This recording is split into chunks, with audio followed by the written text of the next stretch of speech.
सुदीप साहब, एक तो अर्निंग्स पे भी अगर आप कुछ अपना टेक दें, और दूसरा जो एक और इम्पॉर्टेंट चीज़ है, एस्पेक्ट है, जिसे अब हम देख रहे हैं पिछले 2 हफ्ते से, इनफैक्ट 2 महीने तक तो बहुत झटका दिया, लेकिन अब धीरे से एफआईआईज की जो बाइंग है वो पॉजिटिव नंबर में चली गई है। क्या एक बड़ा संकेत है? क्या हमारे विदेशी मित्र अब वापस आ रहे हैं? देखिए, अर्निंग्स के बारे में मैं प्रकाश जी ने, सुनील जी ने बहुत कुछ बोला है। मैं सिर्फ यही बोलूंगा कि कुछ सेगमेंट्स में आपको थोड़ा ध्यान रखना पड़ेगा। मुझे लगता है सीमेंट पे ध्यान रखना चाहिए, क्योंकि डिमांड वापस आ गया है जो तीसरा क्वार्टर तक नहीं था। पर सीमेंट कंपनीज ने अपना एफिशिएंसी बहुत बढ़ाया है, ऑपरेटिंग एफिशिएंसी बहुत बढ़ाया है, तो शायद डिमांड वापस आने के साथ साथ उनका परफॉर्मेंस में भी सिग्निफिकेंट इंप्रूवमेंट होगा। देखना होगा कैसे actually these gets translated in numbers. एक सेक्टर पे बहुत ज्यादा ध्यान रहेगा, वो हो टेक्नोलॉजी। फोर्थ क्वार्टर के नतीजों पे नहीं, पर उनका जो कमेंट्री है फ्यूचर का, उसको लेके, क्योंकि यूएस में स्लो डाउन का जो संभावना है, इसके कारण आईटी बजट्स का क्या हाल है, वो नए प्रोजेक्ट्स अवार्ड किए जाएंगे या नहीं, प्रोजेक्ट्स होल्ड बैक किए जाएंगे। बहुत सारे ऐसे पहलू हैं जिसपे कमेंट्री सुनना बहुत जरूरी है। तो मैं ये दो सेक्टर पे बहुत ज्यादा ध्यान रखूंगा। तीसरा सेक्टर जिस पे ध्यान रहेगा वो एफएमसीजी, क्योंकि एफएमसीजी में आंकड़े कैसे आ रहे हैं, इस पे इससे मालूम होगा कि रूरल और अर्बन कंजम्पशन का स्थिति क्या है। तो वहां पे भी Q4 के नतीजों का उतना नहीं, पर जो वॉल्यूम हो रहा है, जो कमेंट्री है, उस पे ध्यान रहेगा। अब एफआईआई की बात अगर करें, तो मैं यहाँ पे ये कहना चाहूंगा कि बिल्कुल सही बात है, एफआईआई इंडिया की तरफ देख रहे हैं, सतर्क है, कॉशस है, क्योंकि दुनिया भर में बहुत ज्यादा वोलेटिलिटी है। थोड़ा बहुत रिस्क अवर्शन भी क्रीप इन कर रहा है एफआईआई के मन में, नॉट बिकॉज ऑफ इंडिया, पर यूएस में जो हो रहा है, टैरिफ लेके जो हो रहा है, इसके चलते। पर इंडिया में सही मायने में अगर देखेंगे, जब वो एग्जिट कर रहे थे, तब वैल्यूएशन एक लेवल पे चला गया था जहां पे हम लोग भी कह रहे थे कि कुछ हद तक अनसस्टेनेबल वैल्यूएशन पे बहुत सारे शेयर्स कामकाज कर रहे थे। तो वहां पे उन्होंने एग्जिट लिया, और अब जब वैल्यूएशन थोड़ा ठीक हुआ, तब वापस वो एंट्री ले रहे हैं। तो ये तो स्मार्ट स्ट्रेटेजी मैं कहूंगा। आ, तीसरी बात मैं यहाँ पे कहूंगा एफआईआई के बारे में, कि उनका ध्यान अभी चाइना पे भी है।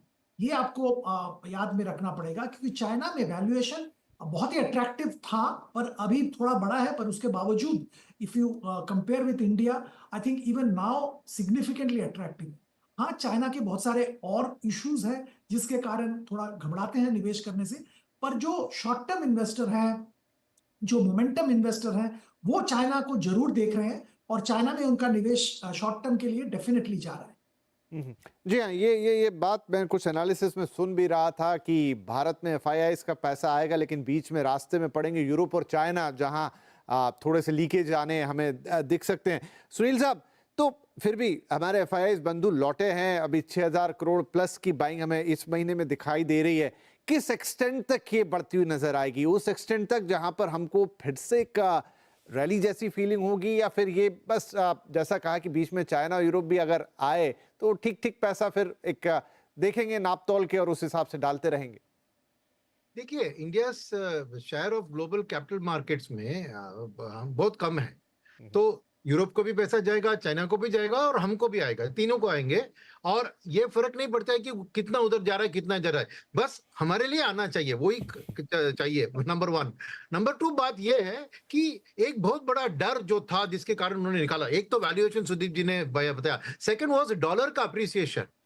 109 तक डॉलर बढ़ गया था, अब 9 से 103 गिरकर अब 104 तक आया है। मगर उम्मीद ये नहीं है, क्योंकि एक रिसेशन का माहौल है, और ट्रंप को भी चाहिए इंटरेस्ट रेट कट, ट्रंप को भी चाहिए वीक डॉलर अमेरिकन एक्सपोर्ट्स को सपोर्ट करने के लिए। तो एक वीक डॉलर की सिचुएशन में इंडिया के बारे में करेंसी का जो डर था वो हट गया ना, पूरे इमर्जिंग मार्केट के लिए, इसमें इंडिया भी शामिल है। और फाइनली एक बात है कि मेरा तेल के ऊपर, जैसे उन्होंने कहा कि momentum investors, hedge funds India के बारे में तेल को बहुत मायने रखते हैं, क्योंकि हम 83% तेल इंपोर्ट करते हैं, और इंपोर्टेड इन्फ्लेशन के कारण असर आ जाता है। अब ऑयल का सिचुएशन क्या है कि Trump bill drill baby drill, उधर ऑयल को पंप आउट कर रहे हैं, पुराने वेल्स जो बंद हुए उसको निकाल रहे हैं। सऊदी अरेबिया भी वो दबाव डाल रहे हैं कि आप भी ओपेक का आउटपुट को बढ़ाइए। क्योंकि रशिया के साथ ये बहुत बड़ा नेगोशिएटिंग टैक्टिक है, क्योंकि तेल का दाम अगर गिरेगा तो रशिया के लिए भी वॉर लड़ने के लिए पैसे की इनकम घट जाएगी। तो ट्रम्प एक तरह से वो भी इस्तेमाल कर रहे हैं कि रशिया को कैसे काबू में रखे।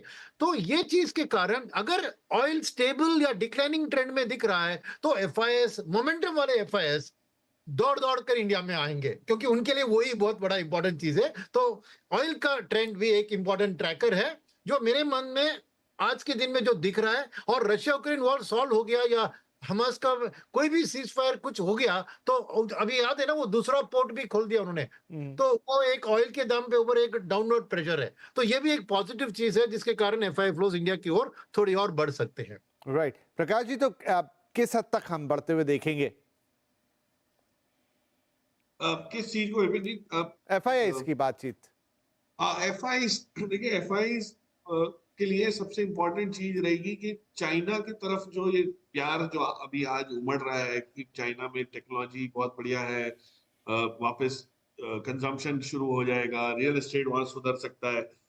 वो क्यों हो रहा है? क्योंकि जो पैसा हमारे यहाँ से और बाकी कई मार्केट से, जो यूएस मार्केट जब गया था तो सबको ये उम्मीद थी कि जो यील्ड्स हैं, यूएस बॉन्ड यील्ड्स हैं, वो 5% तक चली जाएगी। हुआ ये कि वो उल्टा हो गया और वो यील्ड्स 4.2 पे आ गई 4.6 से।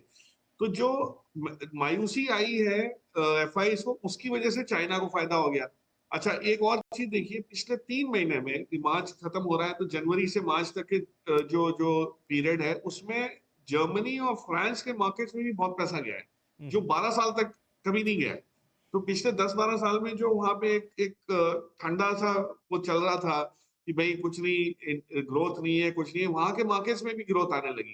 तो यूएस जैसे जैसे ये, हम सोचते हैं कि ट्रम्प साहब की टैरिफ के चक्कर में बाकी देशों को नुकसान हो रहा है या बाकी देशों के मार्केट में उथल पुथल मच रही है, एक्चुअली उनके मार्केट में भी बहुत अच्छा खासा वो हो रहा है, हलचल मची हुई है। तो वहां पे जैसे जैसे इन्फ्लेशन थोड़ा सा बढ़ जाता है, लोग काम काज करने के लिए एम्प्लॉयज नहीं मिलते, लोग नहीं मिलते, वर्कफोर्स नहीं आती, आप ये देखिएगा कि पैसा वापस वहां से जाएगा। मेरा अनुमान ये है, और ये काफी हद तक सुनील ने जो कहा उससे मैच होता है। सुनील ने जो समझाया कि फॉरवर्ड लुकिंग मार्केट कैसे देखता है, अगले 3-4 महीने में चाइना पैसा एलोकेट करेंगे लोग, एफआई खास करके। हमारा मार्केट इस पीरियड में जब इंप्रूव होता हुआ उनको दिखेगा और चाइना से उनका जब मन भर जाएगा तो फिर हमारे यहाँ जो पैसा आना है वो आएगा। और तब तक होगा क्या, रुपया आपका मजबूत होता हुआ दिखना शुरू हो जाएगा। ऑलरेडी डॉलर वीक हो रहा है, अब रुपया भी स्ट्रांग हो जाएगा। अब रुपया जब स्ट्रांग होता है तो एफआई के लिए बहुत बढ़िया खबर है ये। इकोनॉमी स्ट्रांग है, अर्निंग्स ग्रोथ है, आपका इंटरेस्ट रेट घट रहे हैं और चाइना में जो पैसा लगाना था वो हो चुका। सो ये होते हुए 3-6 महीने निकल सकते हैं। तो एक आध कोई यूएस में अर्थक्वेक आने दीजिए, गड़बड़ होने दीजिए मार्केट में, उसके बाद हमारे पैसा जल्दी आए। सो कहीं से दबाव होगा तभी हिंदुस्तान में पैसा आएगा। तो मैं ये नहीं चाहता किसी को नुकसान हो, लेकिन हिंदुस्तान में जब पैसा आएगा ये तो रुकेगा नहीं। अगले 1-1.5-2 साल में जब पैसा आना शुरू होगा तो ये वापस जो 16% की ओनरशिप हो गई है 21 से, वो 21 नहीं हुई तो एटलीस्ट 19-20 तक पहुंच ही जाएगी। तो आप सोच सकते हैं कि जो 2 साल में पैसा गया है वो वापस आएगा इन वैल्यूएशंस पे।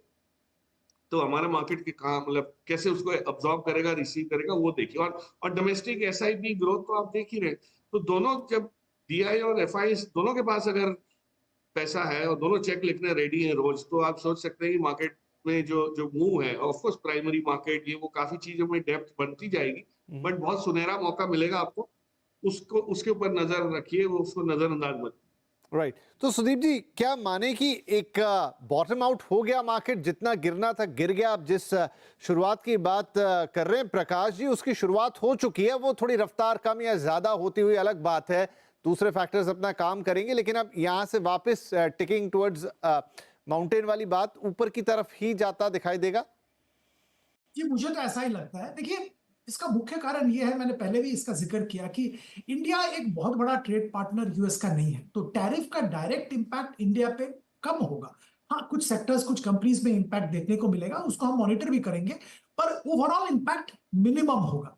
हाँ, अगर ओवरऑल ग्लोबल में एक रिसेशन आता है, उसका नेगेटिव इंपैक्ट जरूर आएगा। पर मजे की बात यह है कि डोमेस्टिक फैक्टर्स, जिसका जिक्र हम सब लोग कर रहे हैं, डोमेस्टिक फैक्टर्स कंटिन्यूअसली इंप्रूव हो रहा है और डोमेस्टिक फैक्टर्स मार्केट को आगे ले जाएगा। तो मैं मानता हूं कि अगर दुनिया भर में रिसेशन आता है या दुनिया भर में कुछ प्रॉब्लम होता है, तो उस माहौल में अगर इंडिया अच्छा खासा ग्रोथ दिखाता है बेस्ड ऑन इंटरनल फैक्टर्स, तो इंडिया में बहुत जबरदस्त पैसा आएगा, जिसका जिक्र आप अभी कर रहे थे, एफआईआईज का पैसा। तब अगर इंडिया में ग्रोथ आ रहा है, इंडिया में ग्रोथ दिख रहा है और बाकी दुनिया में ग्रोथ नहीं दिख रहा है, तो ऑब्वियसली पैसा इंडिया में आएगा। तो मुझे तो लगता है कि हमने जो गिरावट देखना था वो अभी के लिए तो देख लिया है। मार्केट में वोलेटिलिटी जरूर रहेगा, सेकेंड थर्ड अप्रैल को बहुत ऊपर नीचे मार्केट शायद होगा, पर अगर आप एक 6 महीना 12 महीने की बात करें तो मुझे तो मार्केट ऊपर की तरफ ही दिख रहा है, इसमें कोई शंका नहीं।